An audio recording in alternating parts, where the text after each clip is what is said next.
préalable nécessaire à l'épanouissement sublime de la future humanité. Ou, pour en finir avec les cons, la clé. Vous avez décidé décidément de continuer d'écouter Julien Bourdelle. C'est remarquable.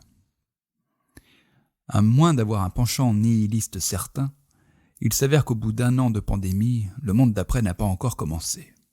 Sinon, comment devrions-nous le définir ? Comme le monde d'avant, en pire. La méfiance, les clivages, les peurs, les colères, les dissensions, tout accroît. En quelques mois, le marqueur des divisions a muté en police impact, caractère gras, taille 24. Ce n'est pas ce à quoi nous aspirons. Car s'il y a eu cette propension, cette précipitation collective au début de cette pandémie à clamer sur tous les tons que nous basculions dans le monde d'après, c'était, bien plus que la marque d'une lucidité partagée, la révélation d'un désir, d'une attente, d'une espérance libérée, permise, enfin assumée. Alors comment expliquer ce désenchantement ? Je sais pas, les morts, les restrictions sanitaires, les confinements, les couvre-feux. Et les lendemains qui chantent, vous n'y croyez pas ? Vous rigolez ou quoi ? La pandémie a déjà causé dans le monde, en ce 24 mars 2021, plus de 2,7 millions de morts, et si ça se trouve, ce n'est que la première petite hécatombe d'une petite pandémie, d'une petite série qui n'est fait que commencer, puisqu'avec le réchauffement climatique, on nous promet l'émergence de nouvelles maladies infectieuses. Et vous croyez que l'humanité n'est pas en mesure de surmonter ces défis ? Et dans quel monde vivez-vous, bordel ? Le changement climatique est acté, vous le savez ça. Ce qu'on ne sait juste pas encore, c'est si la température du globe va augmenter d'ici 2100 de 2, 3, 4 ou 7 degrés. On sait que ça va avoir des conséquences géopolitiques et civilisationnelles hors du commun, et pourtant les engagements internationaux ne sont toujours pas à la hauteur. On va dans le mur à fond les manettes et on n'est pas foutu de changer de direction. Et pourquoi ? Et parce que les gens sont cons, bordel. Je n'arrête pas de vous le dire, mais vous voulez pas le croire. Qu'est-ce que vous faites, vous, pour éviter ce scénario catastrophe ? Mais ça va, mais pourquoi ça serait à moi de faire des efforts ?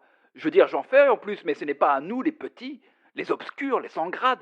Ce n'est pas à nous qui ne sommes rien, comme il a dit, de faire tout. Moi, je vais pas faire des efforts pour des connards qui n'en feront pas et qui profiteront de mes sacrifices et chercheront jusqu'au bout à me baiser. Parce que les réfractaires au changement, c'est pas nous. Ce sont tous ces puissants qui veulent continuer à gagner des milliards sur nos dos et sur celui de la nature.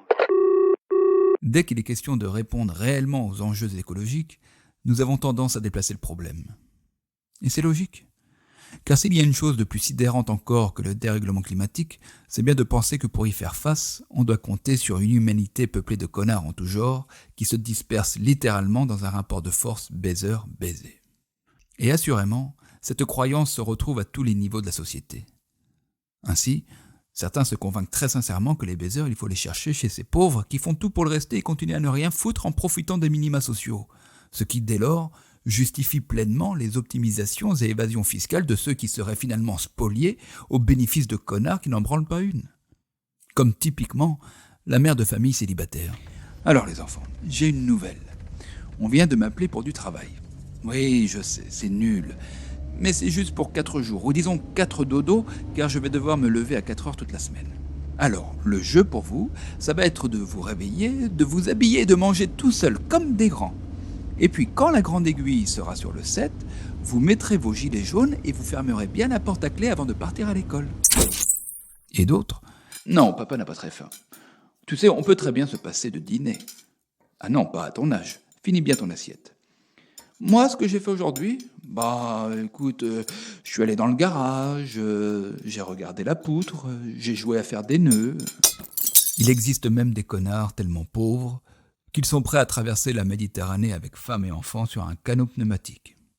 Pourtant, ils ont beau être cons, ils savent que c'est dangereux. C'est dire à quel point ils sont prêts à tout pour nous baiser. Comment pourrait-on consentir à faire tous ces efforts quand nous avons tant de fois la preuve que les connards existent ? Mais comment peut-on réfléchir efficacement à sauver notre civilisation si on est convaincu qu'elle est infestée par la connerie ? Comment et pourquoi sauver le monde si nous sommes si cons ? Tant qu'on aura ces croyances, nous nourrirons nos égoïsmes et nous resterons dans cette impasse jusqu'au boutiste. La crise écologique s'aggrave parce que nous n'avons pas confiance en l'humanité, parce que nous n'avons pas une bonne estime de l'humanité.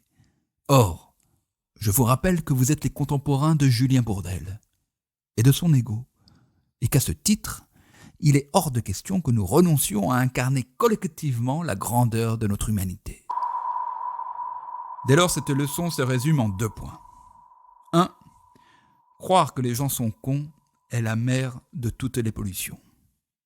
2. Au-delà de nos relations interpersonnelles, sortir du rapport de force baiser-baiser est l'acte le plus écologique qui soit. La suite, la prochaine fois, si la vie suit bien mon cours avec acharnement. Vous avez écouté Préalable nécessaire à l'épanouissement sublime de la future humanité, ou Pour en finir avec les cons, un podcast produit par Foxy Story. Réalisation, production et direction artistique François Audouin. Musique originale Olive Olivier. Texte et interprétation Julien Bordelin.